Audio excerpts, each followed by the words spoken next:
Well, my talk of the table is about actress and singer Rita Wilson. She is a force on camera and behind the scenes. She has starred in dozens of films, produced box office hits like My Big Fat Greek Wedding, love that. Mamma Mia, love that too.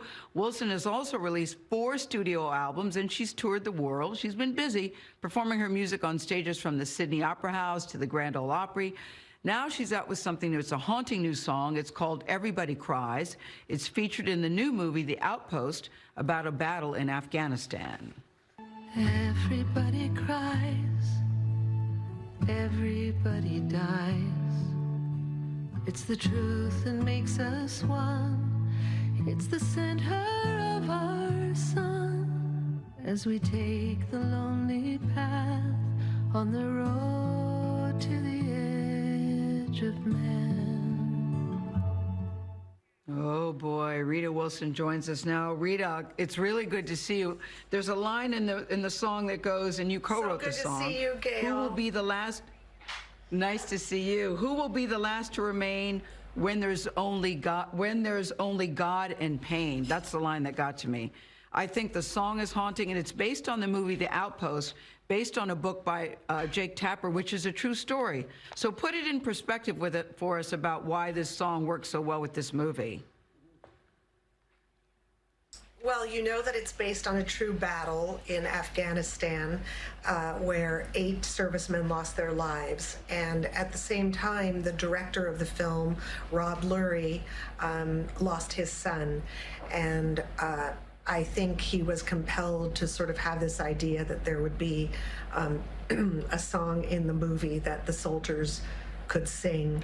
And I think he was very, very connected to all of that when he was making the movie. It happened while he was making the movie, which was absolutely tragic and a parent's worst nightmare, basically. But the clip is, the song is used in the movie a couple of times, and also at the end credits of the movie over the faces of the actual servicemen who lost their lives in that battle. But I'm thinking about you, Rita Wilson. You've got a lot going on. You've got 3 songs out at the same time. Everybody's Cries, Where's My Country Song, and When This Is Over. Where's My Country Song has been described as a love letter to women. Tell us about that one. I love the lyrics of this, too. Yeah. Well, you and I, Gail, share a love of country music. That is definite, right? And, you know, I sent you something the other day that we love. But it's really, to me, in country music, I think sometimes females and women are idealized. And I started looking at all the women that I know that are single parents, or women like my mom who raised kids and had a family but didn't ever have a traditional job. And then I also was thinking about the women that we come in contact with all the time, and sometimes we see and sometimes we don't see. Those are the women behind the scenes, women who might work in factories or warehouses or agriculture or any of that. So to me, I started thinking about those women, and sometimes they don't get the spotlight shown on them in the way that I think is really important, because without women like that, where would we be, you know? I mean, everybody has to be valued and everybody has to be appreciated. So many of the frontline workers are women too. So that is very, very important. Yep. So this is what I was really excited about, though, Rita. It's the latest one. It's called When This Is Over, with you and Jimmy Allen, who I'm just late to the Jimmy Allen party. Right. Really like him. But I don't know if it was written for COVID. Oh, he is. He is. I mean, he's one of the few black people in country music. So he caught my eye with that, and then I heard his voice, and I went, whoa. And I heard his voice before I even knew who he was or what color he was. I just responded because he was so good. And he reached out to me to participate on this song. And it was such an honor because I was already a fan.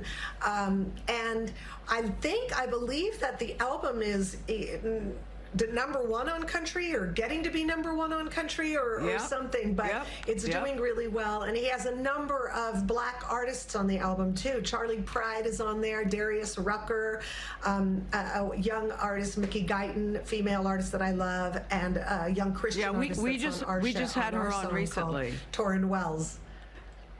Mickey? But this is the thing about this song. Yeah, we just had her on. I don't know if it's about COVID or if it's just going through hard times. I said, one lyric says, I hope these hard times make me better, not just older when this is over. When we were introducing you earlier, Rita, we said actress, actress, singer, COVID survivor. So I really want to bring people up to date about how you're feeling. Because you've been through it. Well, I am a COVID survivor. Yes, I'm very, very, very, very happy and very healthy, thankfully.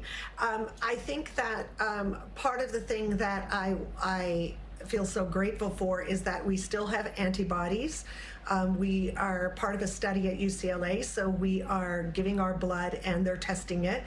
And what I have learned is that even though we have antibodies, that they will diminish over time. So you don't know if you're going to be contagious again, or you can even get the virus again. There's still so much to figure out. But right now, we're still we have some immunities, and we're doing okay. And we still practice what we would practice, wearing a mask, even though we are maybe safer than the general public. I just think it's important to do it, because we really don't know. There's so much we don't know. Yeah, you know, Tom weighed in the other day. He was on Stephen Colbert, because I really want to get your take on the mask wearing. You know, it has become such a political issue, such a hot button potato in this country, which just drives me nuts, because the evidence shows that it clearly saves lives. But you hear people say, you can't tell me what to do, it's not my right, or this is the thing, Rita, that the mask is uncomfortable. What do you say to that, as someone who's been through COVID and knows what it can do?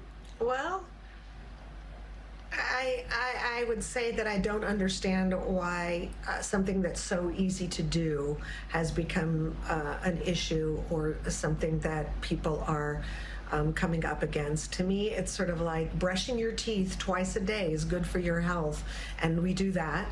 So why wouldn't you wear a mask because it's good for your health? It just doesn't make sense.